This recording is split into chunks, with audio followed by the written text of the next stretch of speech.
Welcome everybody, I'm Alexander Linz, Head of Content of WatchAdvisor.com, reporting live from the SIHH 2019. And with me now is my friend René Weber. He's from Bank Vontobel and he is an analyst working in the luxury business, luxury segment, and he's also very much into watches. René, right.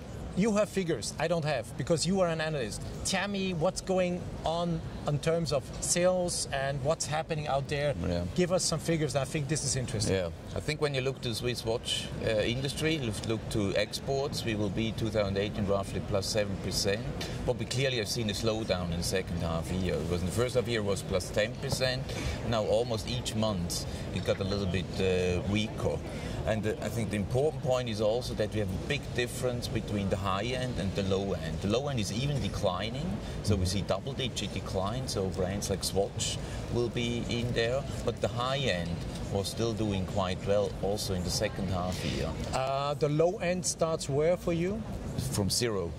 But price-wise, where is that? It's up to retail price 500 Swiss franc. Okay, it's difficult for them. Yeah, I think they feel the competition from the Apple Watch. Okay. Probably also the middle end, which goes from 500 to 1,000. That's Tissot. Yeah. These kind of brands, they also can feel it. There is just flat development, but the high end, it's really once again outperforming the total industry. Okay. And I think if you look ahead, 2019, we believe that the first half year will be rather weak, because first half year 2018 was very strong, so they have a tough comparison base. But still, we see that the US is continuing to doing quite well. We expect that China continues to do so. Europe, that's a little bit of a question mark. It depends very much if the Chinese are coming again to Europe or not. And of course, the currency plays a role here. And the general tendency, what would you say is positive? Yes, still. Yeah. As I said, probably the first half year we'll see the general low single digit. Not so much focusing on how much, but the general mood is positive. Yes, when you talk to people, they are positive. Yes. I was just visiting some watch retailers. All of them had good 2018, very good 2018, and they are rather confident also for 2019. Is there anything else they are telling you when you talk to them? Yeah, I think there's a big difference in terms of brands. So currently you see, I would say, 3-star brands, which is Rolex, Patek and Audemars. Most of them have waiting lists, so if you want to have an easy Rolex watch on a sports model on steel, so we probably have to wait. So it's not that the Daytona, there are also other ones, and the same is true for Audemars and Patek. So they are important for So you would say these 3 brands are really outperforming everybody? Yes, I think so. Wow. And watch retailers like it. Yeah, of course. But it's nothing new. You knew that. These brands, whenever you want one of those watches, you don't get it. Yeah. That's the point.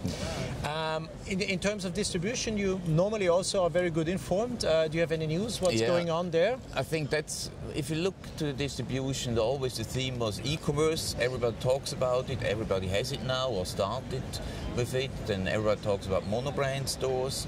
But I think a very important development is currently happening at the watch retailer side. When you look to the watch retailers, was not a lot of change in the last year, but 2 years ago it really started. Bucher has taken over the number 3 in the UK 2 years ago, and now last year they've taken over the number 1 in the US, Tourneau.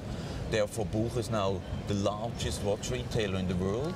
And what turn is he bigger than 1 billion, Bucher? Yeah, much more. Much more. Now we talk together probably 1.8 billion of sales. So it's really a huge powerhouse there.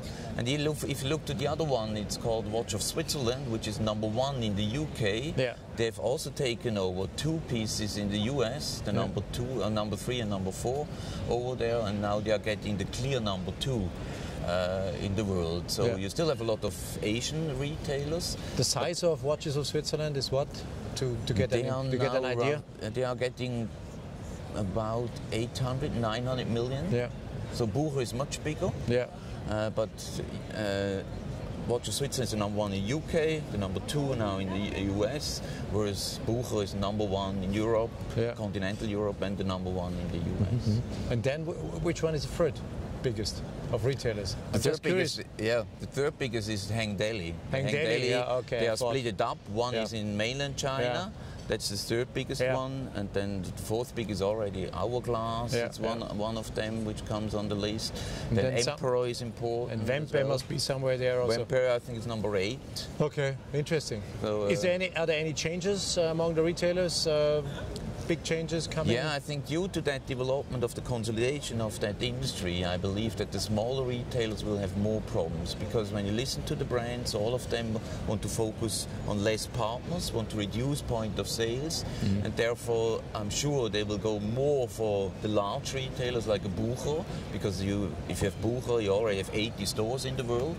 So it's much broader than another one, and so each smaller ones, the pop and mom stores, will have difficulties. Interesting.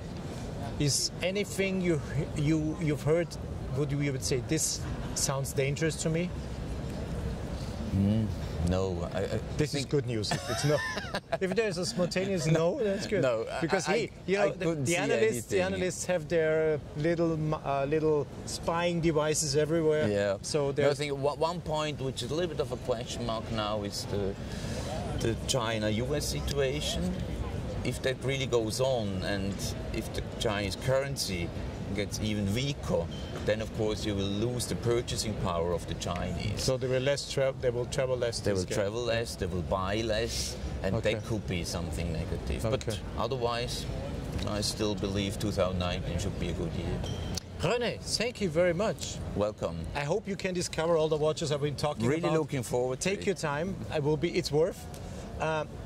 Thank you guys for watching. If you like what we're doing, don't forget to subscribe to our YouTube channel, to like our videos, and of course to use the comment sections here underneath if you have any questions, and ask me and I will get back to you. René will get back to you.